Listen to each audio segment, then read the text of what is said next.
Well, Scott Morrison has declared Omicron could be a game changer for the world if it proves to be a more mild form of COVID-19.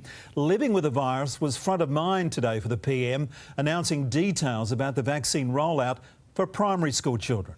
Prime Minister meets the next in line to be vaccinated. What's your name?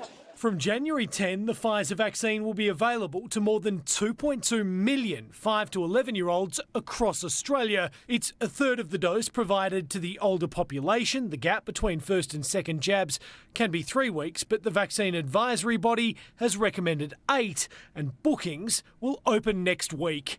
8-year-old Christian is ready. It's good for the country. Gwen's children, Lachlan and Emily, will get jabbed, hopefully, before school starts. I believe the research and support it. How do you feel about it?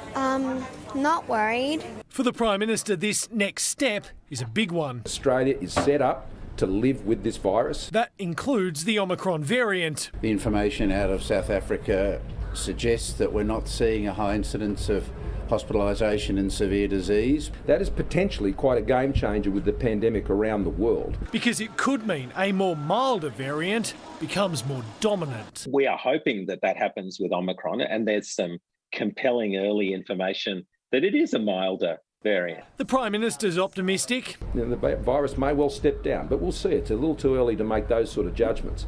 But our plan is to keep moving forward. Even as other variants emerge. There are many letters left in the Greek alphabet. We need to start looking at the COVID-19 virus as just like the annual influenza. That means allowing the virus to circulate, and for the government, ensuring the booster rollout is smooth and vaccines effective against strains. There is a suggestion that the vaccines will benefit from a booster to protect against this strain. For Omicron and beyond, the government says supply is not an issue. For next year, 60 million doses of Pfizer are on order, 15 million doses of Moderna and 24 million of AstraZeneca if it gets approved by regulators. The recommended timeframe between second and third jabs is 6 months.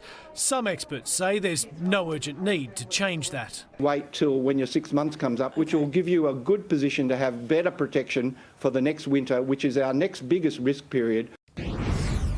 Well, live to Jonathan Kersley in Canberra. Jono, you have some breaking news on the future of cruises.